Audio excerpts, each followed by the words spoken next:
The minute Liam Brooks slammed his sneaker on the conference table and said, "What we need is agile defense workflows," I knew we were officially circling the corporate drain.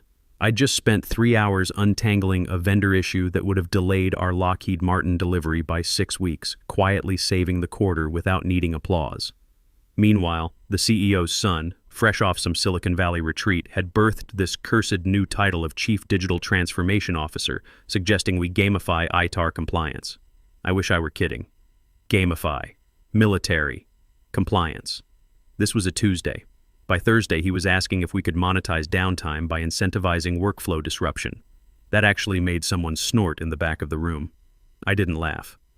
I'd seen this movie before, and I knew how it ended. Some overprivileged kid tries to duct tape buzzwords onto defense contracts he doesn't understand. When the wheels fall off, they blame the guy who told them the bolts were loose. I should mention I'm Caleb Peterson, 49, Director of Strategic Operations. Been at Summit Defense Solutions for 18 years. Before that, 8 years Army Logistics. I don't speak unless necessary. I don't panic unless the server room's on fire. And I don't indulge corporate theater unless it's in the contract.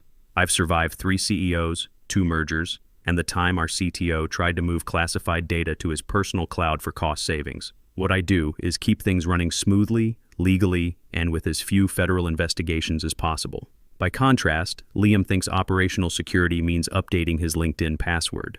He came back from Austin with a whiteboard, an executive title, and weekly syncs he tried to schedule for Friday afternoons. Kind of guy who calls Microsoft Outlook a legacy platform, and once tried to submit classified docs by screenshotting them into a Google slide deck.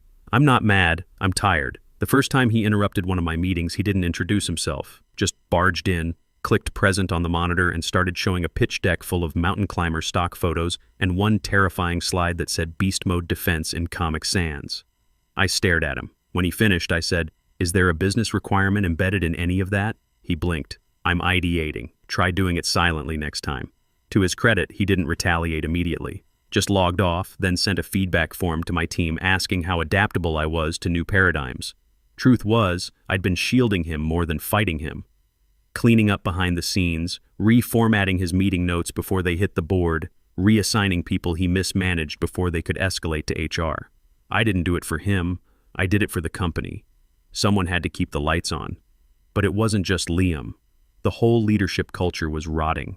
Wesley Brooks, the CEO and Liam's father, had checked out, too busy planning his legacy. He kept saying things like, "Liam's ideas are fresh. We need to modernize." But modernization without foundation is just a PowerPoint waiting to collapse. We had defense contracts teetering on technicalities, vendors operating without updated security protocols, and an Atlas Defense Capital milestone coming up that required 6 layers of DoD oversight. All of it lived invisibly on my desk. It wasn't ego, it was infrastructure. I didn't talk about what I managed because the point was for no one to notice when it worked. My job was invisible efficiency. That's what scared Liam most. You can't dominate what you don't understand, can't replace what you don't know exists. So he started poking, questioning my meetings, reassigning small tasks, scheduling alignment reviews with my analysts. Once he walked by my desk and muttered, "Deadwood doesn't prune itself." Cute. I grew up around sawmills. Deadwood's not what clogs the system, it's the fungus that thinks it's the tree. By first week of Q3, I could smell smoke under the door. He wanted confrontation, but I don't yell, I don't slam things, I don't send angry Slack messages at midnight like he does. I wait, I log, I prepare. When the call came, when Liam decided to go full meltdown during our Lockheed briefing, I didn't flinch, because when someone thinks they're untouchable, they forget to check if the wires they're cutting are live. It happened during our Q3 alignment call with Lockheed Martin Space Systems. The one with the 40 mm Atlas Defense milestone tied to deliverables, where every word had to be calibrated like defusing a bomb. We were mid-sentence, literally mid-sentence, explaining ITR protocols when my cell buzzed 3 times in a row. Same number, no context, just Liam pounding on the door like a toddler. I muted myself, stepped away, and answered because I assumed someone died or a server caught fire. Or, God forbid, he tried to upload classified docs to TikTok again. "Caleb," he snapped. "No hello, no preamble. Why aren't you in the innovation sync?" "What sync?" I asked, already knowing the answer. "The digital transformation alignment. I scheduled it 5 minutes ago." I need you in the room. I'm briefing Lockheed Martin on security compliance. You approved the agenda. Well, this is more important, he spat. We're reimagining the visual language of our roadmap. I paused, gave him a full beat of silence. You want me to leave a 40-miller defense briefing to discuss fonts? They're not fonts, they're emotive design vectors. I swear on everything sacred, he said that with his whole chest. I didn't yell, didn't argue, said as calmly as I could, Liam, I'll follow up after this call. That's when he snapped. No, I'm the CEO's son. I call, you answer. You're fired. Do you hear me? Fired. For a moment, I stood there, phone hot in my hand, listening to my heartbeat against the silence. Fired. Like it was that simple. Like I was a coffee machine he could unplug. Like 18 years of defense industry infrastructure could be dismissed by a tantrum from someone wearing Vans. I didn't respond, didn't indulge him, hung up without a word, walked back to my desk, unmuted, rejoined the Lockheed call like nothing happened, closed out the final scope discussion, smiled politely as the client said, As always, Caleb, your team makes it easy to approve. After the call ended, I sat there long enough to hear the air conditioner kick on and some junior PM trying to print a 400-page PDF on the wrong tray.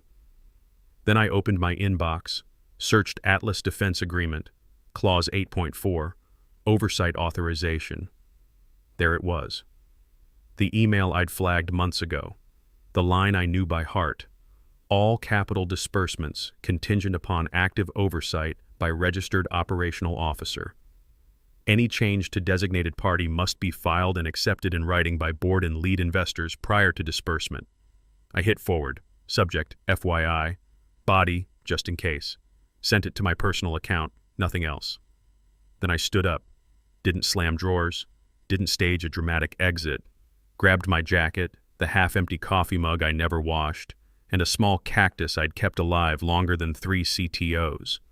Walked past the front desk, nodded at security, held the elevator for someone from HR who didn't look up from her phone.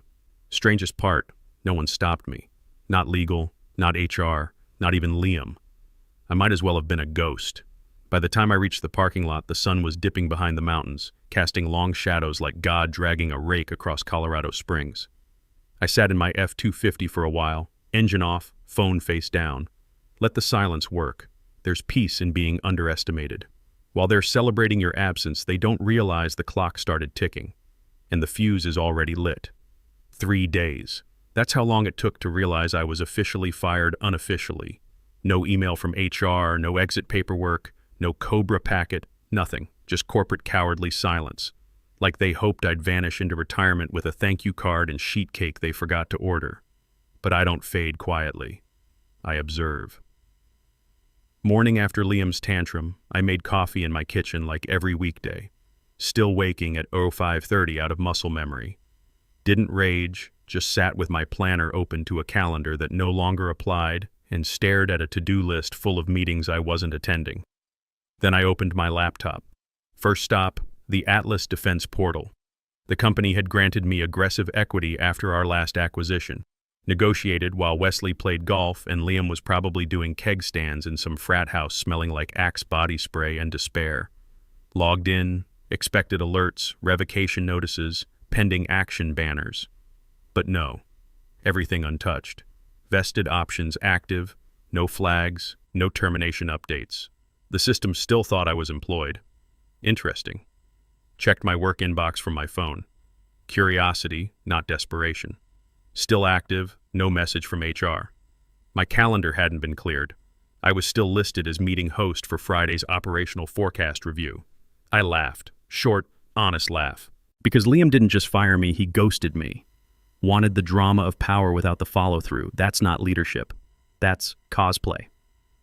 From what I could see through LinkedIn and brave souls still inside, Liam was already strutting through the office like a peacock on stimulants, bragging about removing friction points. Apparently meant firing 3 directors and replacing them with agile-focused shadow pods. Don't ask. Think he got it from Reddit. I didn't reach out to anyone, just watched. Checked Slack channels I still had access to.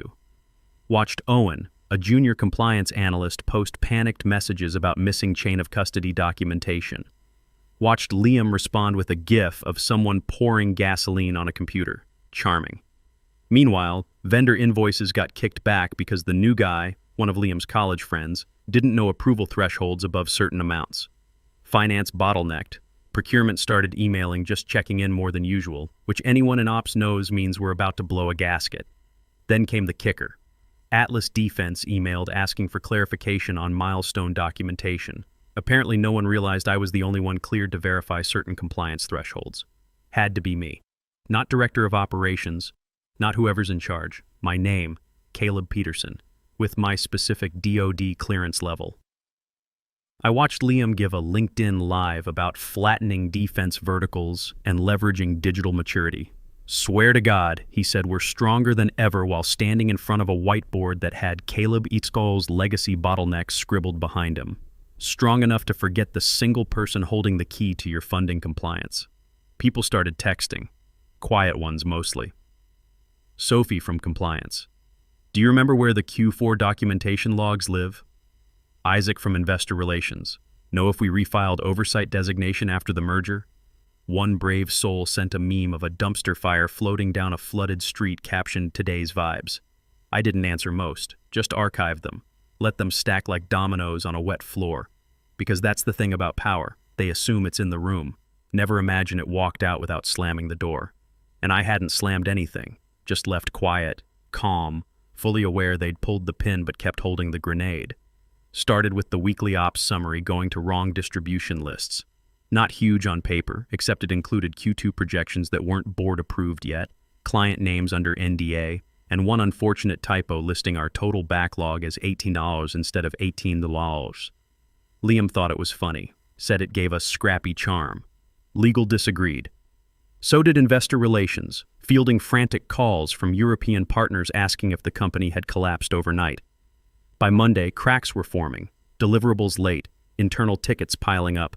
Our client portal, which I'd integrated with self-healing error handlers, now spat access denials at top-tier customers because Liam's optimization team tried streamlining user flow by rewriting permission scripts with ChatGPT prompts. I could have fixed it in 15 minutes. Instead, I sat on my deck in a hoodie, sipping lukewarm coffee, watching a squirrel bury what looked like a chicken nugget in my flower bed. Oddly therapeutic, messy, chaotic, natural. My phone buzzed. Unknown number, let it go to voicemail. Few minutes later, text from Owen. They're pretending you retired. I stared at it. No emojis, no context, just that.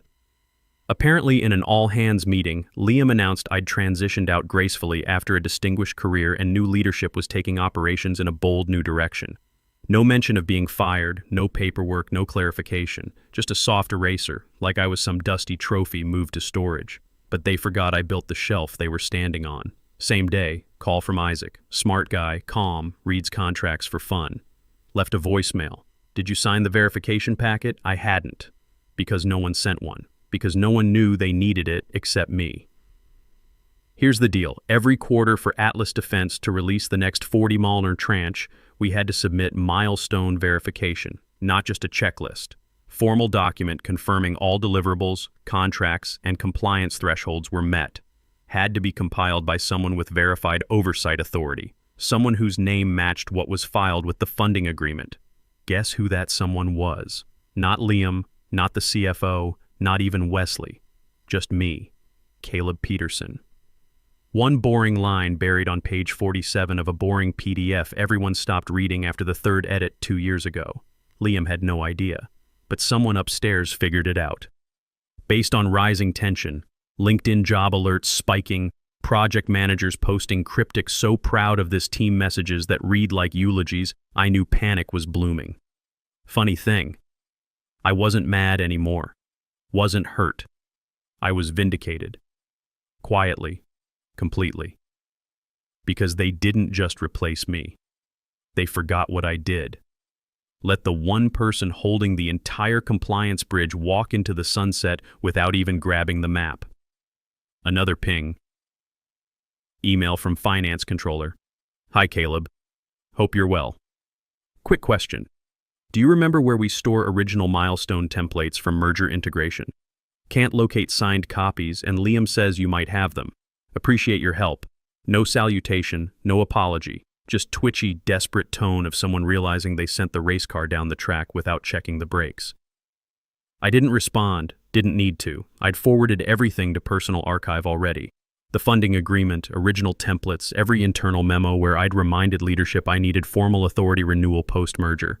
They had no idea how deep the thread ran. Now they were about to learn what happens when you pull it. The email from legal came at 10:12 hours. Subject line sanitized to comedy, friendly documentation request. Time-sensitive body was corporate theater, over-polished and desperate beneath. Started with hi Caleb, hope all is well. Then stumbled into the real ask.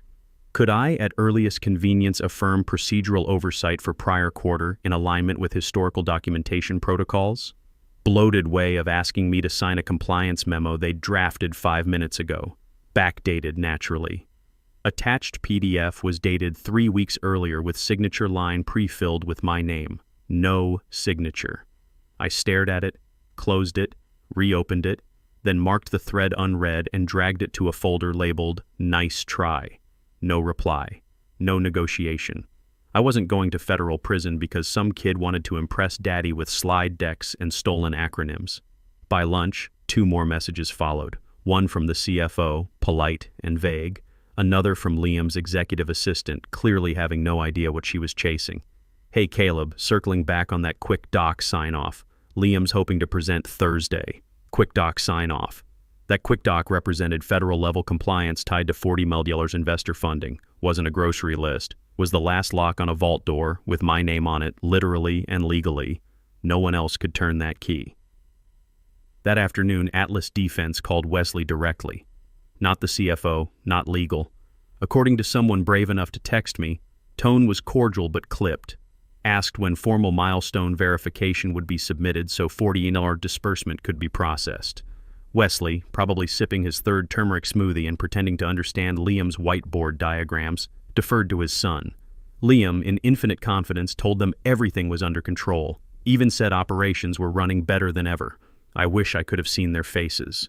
At 17:03 hours, the investor's lawyer requested a clause review. That was the moment the music stopped. Clause 8.4 of the Atlas Defense Agreement, never meant to be dramatic, just governance boilerplate no one read after the 3rd revision. But I read it, memorized it, had my title, my name, specific language tying milestone verification to designated operational oversight officer, singular, not plural. Any change required board approval and documented consent from lead investor, filed at least 10 business days before milestone review. They'd filed nothing. I hadn't resigned. They hadn't terminated me formally, no successor named. They'd fired me with a phone tantrum, then tried to pretend I evaporated. Now the only thing standing between Summit Defense and 40 Malam was a PDF requiring my signature. The irony was beautiful. Compliance clause buried and boring, overlooked by every ego in the room, now weaponized by its own neglect. I wasn't excited, wasn't angry anymore, felt calm, cold, deliberate calm. Went for a walk, left phone on the counter, watched kids play with a broken skateboard, thought about how many times I'd been told to be a team player by men who wouldn't last 10 minutes in a real crisis. When I got back, 6 unread messages. 3 from legal, 1 from the EA again, 1 from Isaac apologizing for the confusion, and 1 from Atlas Defense's assistant. Caleb, we'd like to set up a short conversation, off the record. Please let us know if you're open. I didn't answer. Not because I was being petty, because I didn't need to speak. The clause would do it for me. Already loaded. All they had to do was try faking another document and let it explode in their faces. By Wednesday morning, first domino fell. Vendor in Colorado paused shipment of precision components, citing contractual irregularities pending compliance clarification. Nice way of saying they didn't trust payment. Others followed. Logistics firm in Arizona stopped field service. Government contractor in Virginia froze testing environment access until documentation was updated with verified oversight officer signature. That signature still bore my name. Inside the company, wasn't panic yet, but close. Wesley's inbox reportedly ballooned to 800+ unread messages in 48 hours. Investors demanding updates, clients asking what was happening, internal departments lobbing questions at legal like tennis balls from a cannon. By Thursday afternoon, Liam's name quietly disappeared from the org chart. Not removed, just rebranded. Chief Digital Transformation Officer, became Strategic Advisory Partner, then by Friday evening vanished altogether. No announcement, no LinkedIn post, no farewell email. Still showing up apparently, but no one knew what he was doing. Rumor was they revoked badge access to classified areas after he tried cleaning up a permissions directory with a plugin from Reddit. The emergency board meeting was called for Monday morning. 07:30 hours. No agenda, no coffee service, no pleasantries, just tense faces and an atmosphere sharp enough to slice steel. The reckoning was coming. The emergency board meeting began with usual performative calm. Coffee in branded mugs, leather chairs adjusted just so, everyone pretending it wasn't a 4-alarm fire dressed in business casual. Wesley logged in from his home office, still wearing spin-class gear, visibly annoyed someone dared interrupt his routine with consequences. Liam was already there, smiling, nodding, acting like he was pitching Series B instead of defending disaster. Wore one of those shirts that looked expensive but fit wrong, too tight in the chest, like trying to squeeze competence out of cotton. Atlas Defense's lawyer, a man who looked like he aged 3 years per page of fine print, was last to speak. Didn't introduce himself, didn't thank anyone, just opened black leather folder, cleared throat, and began reading.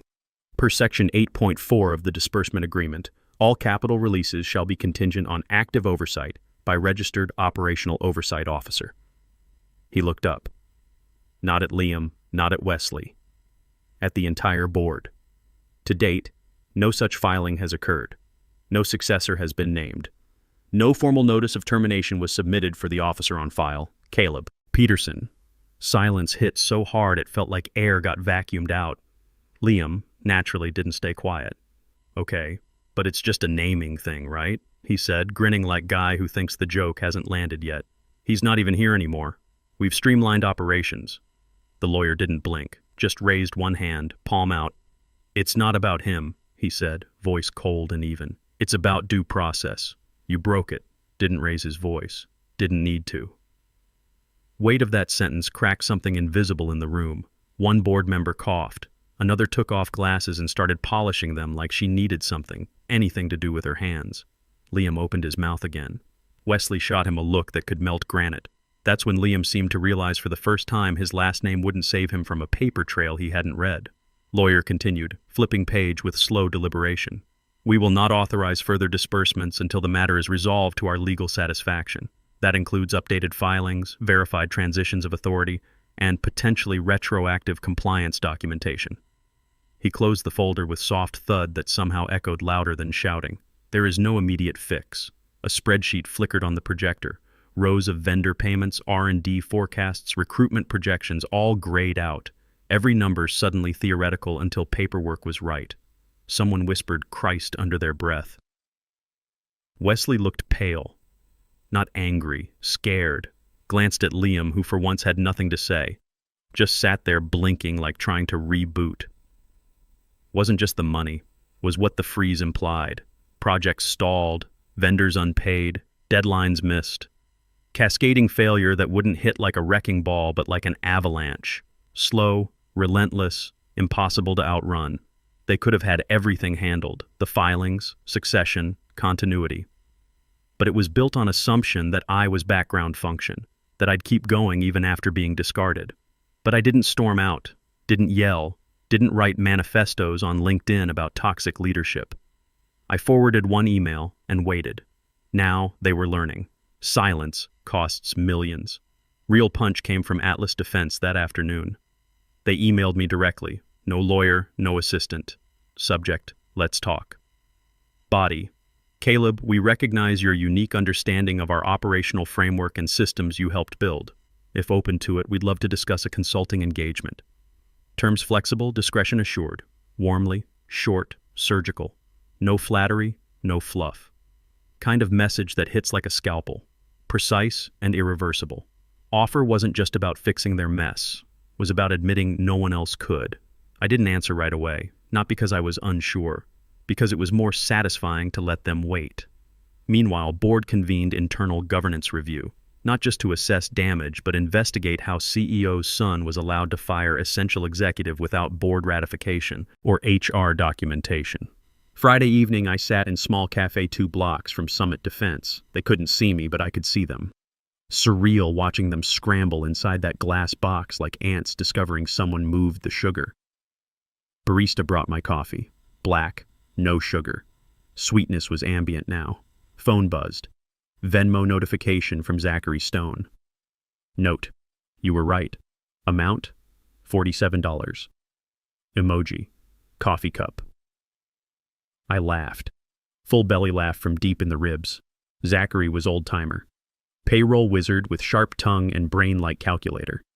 We used to split coffee every Thursday. Every Thursday he'd tell me, "One day they'll figure out you were the spine holding this circus up." Looks like he was right. I sipped, watched the building glow under fluorescent lights, felt no anger, no revenge rush, just stillness. Rare quiet that comes not from winning, but from being proven. I hadn't screamed, hadn't begged, hadn't posted dramatic LinkedIn farewell thanking my journey. Just left the gate open and let gravity work. They broke it. I stopped holding it together. 2 weeks later. Different office, smaller, cleaner, built with intention, not ego. Natural light across conference table that didn't seat 15 men with security complexes. I stood in the center, placing single folder on my new desk, labeled in gold foil. Continuity and control. How to build companies that outlast their founders. Atlas Defense Partner walked in. No entourage, just subtle nod. No handshake. Didn't need one.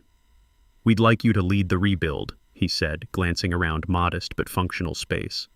No boys with last names this time. I nodded once. That was enough. Didn't need the apology. Didn't need ceremony. I'd been through fire and paperwork, came out forged, not burned. I hung one item on the wall before sitting down. Not diploma, not award, just printed transcript of the call that started it all. Liam's voice immortalized in 12-point courier. "I'm the CEO's son. I call, you answer. You're fired." Underneath, I stuck bright yellow sticky note, slightly off-center. Not anymore. The phone rang. First client call of my new consulting practice. I picked up on the second ring, smiled, and got back to work. Some things never change, like the satisfaction of a job done right by someone who knows how to do it.